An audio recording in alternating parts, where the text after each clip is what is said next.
El rompecabezas de Urgen, una victoria que no avanzaba. Imagínalo, noviembre de 1944, el frente occidental parece inclinarse por fin del lado aliado.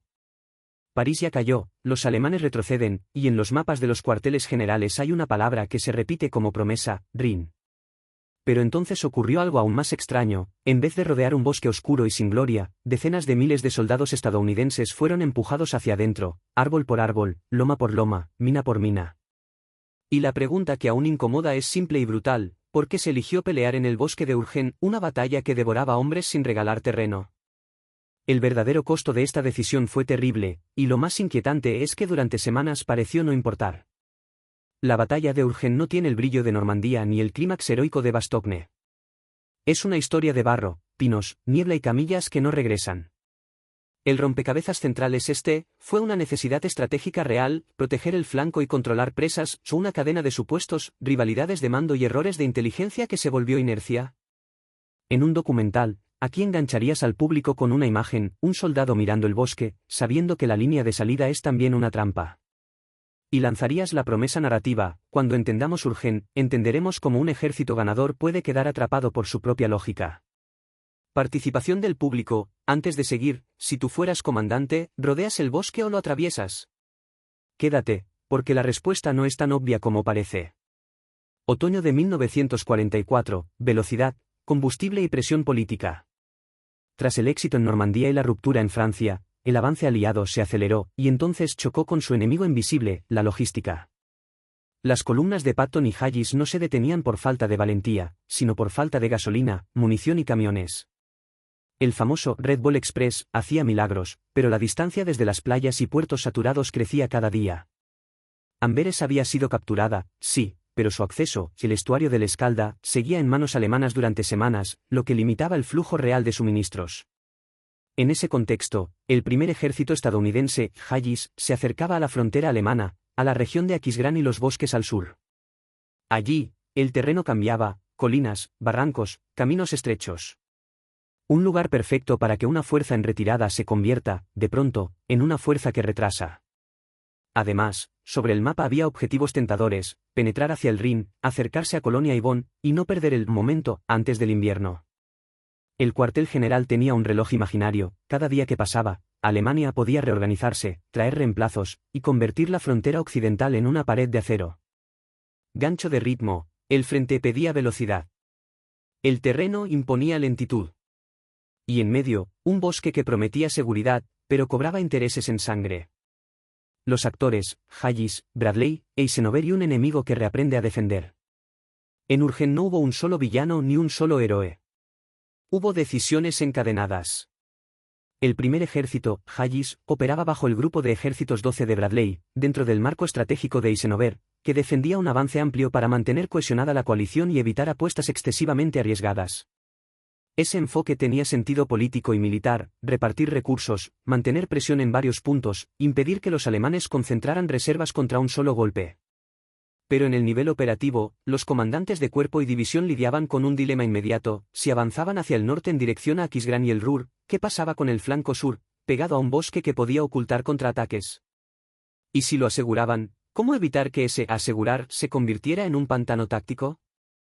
Del lado alemán, el cuadro también era complejo.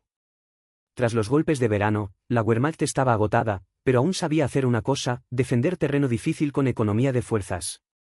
El bosque ofrecía posiciones naturales, campos de tiro cortos, observación limitada para la artillería aliada, y caminos canalizados donde un pelotón podía frenar a una compañía. Además, la moral alemana, aunque golpeada, encontraba en la defensa de suelo patrio un último combustible psicológico. Participación del público. ¿Crees que el problema fue la arrogancia aliada, o un enemigo que supo convertir un bosque en una máquina defensiva? El plan tácito: limpiar el bosque para proteger el avance hacia el Rin. La operación Urgen no nació siempre como una gran batalla planificada; en parte, fue una sucesión de ofensivas limitadas que fueron creciendo. La intención, al menos en su formulación más defendible, era pragmática: eliminar amenazas en el flanco del avance principal y negar al enemigo un área desde la cual lanzar golpes contra líneas de suministro y concentraciones de tropas. A esto se sumaba un objetivo que aparece una y otra vez en los debates históricos: las presas del río Roer. Si los alemanes controlaban esas presas, podían liberar agua, inundar el valle y complicar un cruce futuro. Según algunas interpretaciones, asegurar la zona era una inversión para evitar un desastre logístico posterior. Pero entonces ocurrió algo aún más extraño, los supuestos de esa lógica chocaron contra la realidad táctica. El bosque no era una zona a limpiar con rapidez, era una red de defensas, minas, artillería preregistrada y posiciones en profundidad. La niebla y el dosel de árboles reducían la eficacia del apoyo aéreo, y la artillería, aunque poderosa, no siempre podía identificar objetivos.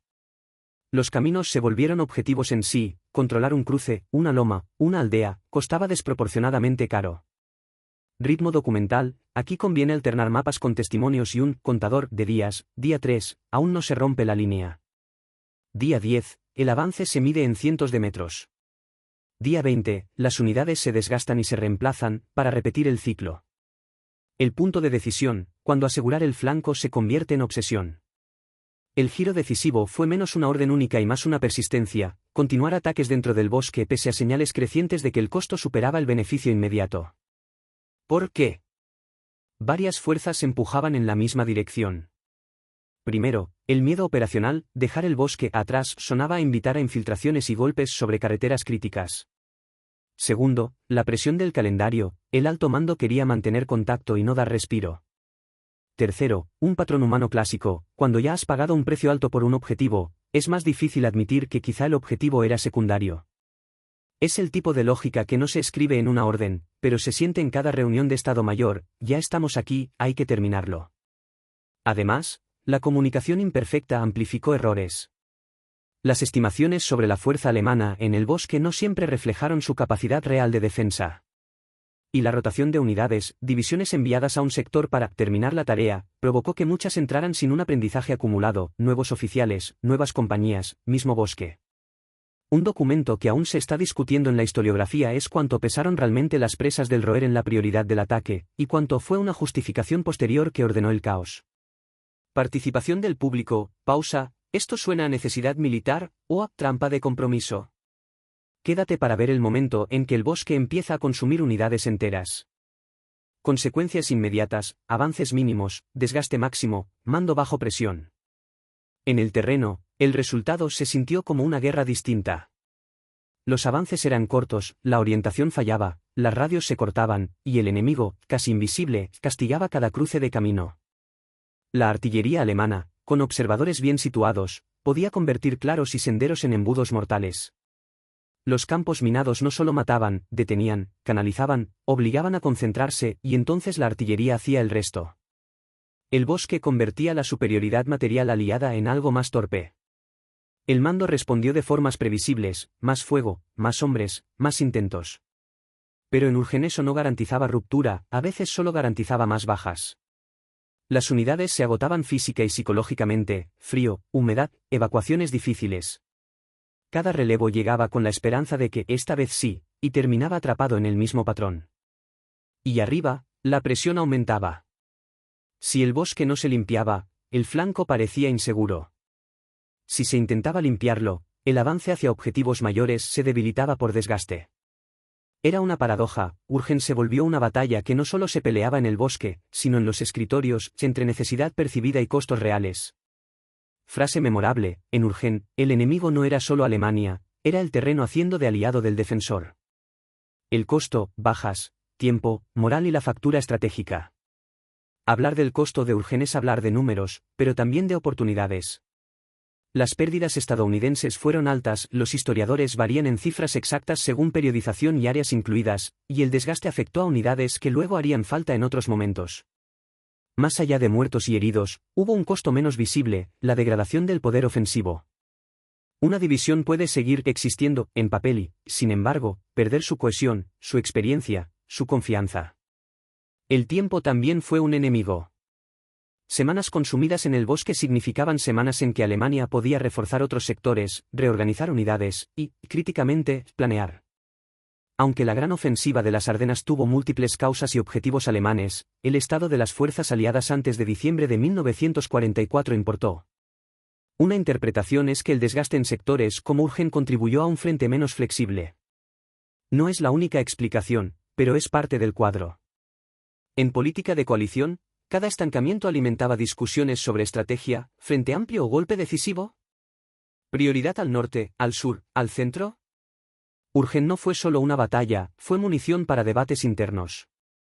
Participación del público. ¿Crees que Urgen fue un error trágico, un precio inevitable para llegar al ring sin sorpresas en el flanco? Alternativas reales: rodear, fijar, esperar al roer, o concentrar en otro eje. Las alternativas existían, pero ninguna era gratuita. Una opción era rodear el bosque y contenerlo con fuerzas menores, avanzando por ejes más favorables. Beneficio: evitar el peor terreno. Riesgo: permitir incursiones alemanas sobre rutas, obligando a destinar tropas a seguridad y patrulla, y aceptar incertidumbre en el flanco. Otra opción era cambiar el enfoque, en vez de penetrar profundamente, fijar al enemigo con fuego y demostraciones, usar reconocimiento agresivo, y reservar ofensivas mayores para cuando la logística mejorara o cuando otros frentes abrieran brechas. Esto requería paciencia, algo difícil con la presión del calendario y la cultura ofensiva del momento. Una tercera alternativa era priorizar de forma más clara los objetivos. Si las presas del roer eran cruciales, diseñar una operación específica para ellas con preparación de inteligencia, ingeniería y artillería, en vez de una sucesión de empujes fragmentados. Pero eso implicaba reconocer que el bosque era un problema operativo serio, no una tarea secundaria. Aquí el guión debe ser honesto. Desde el escritorio, rodear parece obvio. Desde el frente, con mapas incompletos y temor a contraataques, el atajo puede parecer la opción responsable. Por eso Urgen es tan instructivo, muestra como una alternativa mejor puede ser políticamente y psicológicamente difícil de ejecutar. Mitos y controversias: presas, prestigio, mala inteligencia o inercia. Urgen genera debates porque no encaja en una narrativa cómoda. Hay quien lo presenta como un error innecesario, otros lo ven como una medida defensiva preventiva. Los historiadores no están de acuerdo en el peso relativo de cada factor. Controversia 1. ¿Las presas del roer fueron un motivo central desde el inicio o una racionalización posterior? Hay evidencia de preocupación aliada por inundaciones, pero el grado en que eso dictó cada ataque específico es discutido. Controversia 2. La inteligencia. Subestimar posiciones, sobreestimar el colapso alemán, o no comprender cómo el terreno anulaba ventajas. En bosques densos, la información llega tarde y deformada, patrullas perdidas, prisioneros con relatos parciales, observación aérea limitada. Controversia 3. La cultura del mando. La insistencia en mantener presión puede volverse dogma. Y cuando un plan falla, muchas organizaciones responden con más de lo mismo, esperando que el volumen compense la fricción. El cuartel general lo calificó de traición. Esa frase, en otras batallas, suele aparecer para describir la desobediencia. En Urgen, la traición fue más sutil, traicionar la lógica costo-beneficio sin admitirlo. Una cita breve útil, parafraseada: el bosque parecía devorar batallones y devolver silencio. No importa la literalidad, importa la sensación. Conclusión: ¿por qué Urgen importa y qué nos dice sobre decisiones en guerra? Volvemos al rompecabezas. ¿Por qué se peleó Urgen? La respuesta más plausible no es una sola.